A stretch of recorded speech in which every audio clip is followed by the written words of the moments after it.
وەزیرانی دەرەوەی وڵاتە زلهێزەکانی جیهان لە کۆبوونەوەکەی ڤیەنەدا شکست خواردوو بوون لەسەر دیاریکردنی وادەیەکی نوێ بۆ دانوسانەکانی ئاشتی لە جنێف و نەگەشتن بەهێز ڕێکەوتنێک.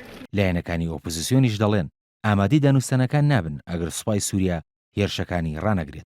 لە کۆبوونەوەکەدا کە جۆرێک لە ناوئومێدی بەخۆوە بینی لە نێوان ئەو وڵاتانی کە پشگیری یان دژایەتی بەشار ئەسەد دەکەن بڕیاردرا پێکەوە کار بکەن بۆ ڕزگارکردنی بڕیاری ئاگربەست لە شکستهێنان.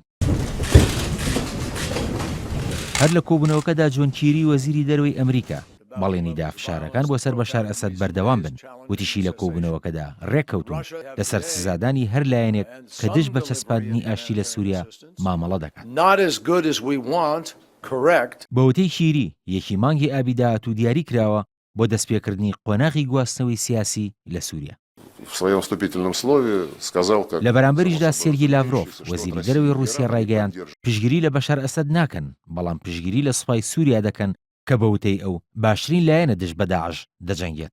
لەو چوارچەوەیەدا ستیڤان دێمەستۆرا نێردەی تایبەتی نەتەوە یەکگرتوەکان بۆ سووریا ڕایگەیاند ناتوانێت داوا لە بەشار ئەسەد سەرۆکی سووریا و ئۆپۆزیسیۆن بکات بگەڕێنەوە سەر مێزی دانوستان ئەگەر ئاگربەستی جدی لە وڵاتەدا پیادە نەکرێت.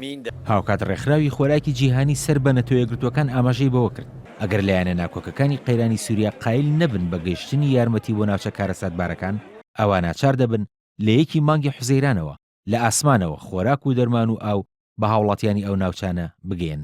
لە لایەکی ترەوە محەممەد جەواد زەریف وەزیری دەرەوەی ئێران کە نوێنەری وڵاتەکەی بوو لە کۆبوونەوەکەی ڤیەنادا بێهیوایی لە ئەنجامەکانی کۆبوونەوەکە نیشاندا وتی گفتوگەکانی ڤیەننا گشتی بوون و تەنها دووبارەکردنەوەی وتەکانی کۆبوونەوەکانی ڕابردوو بوون.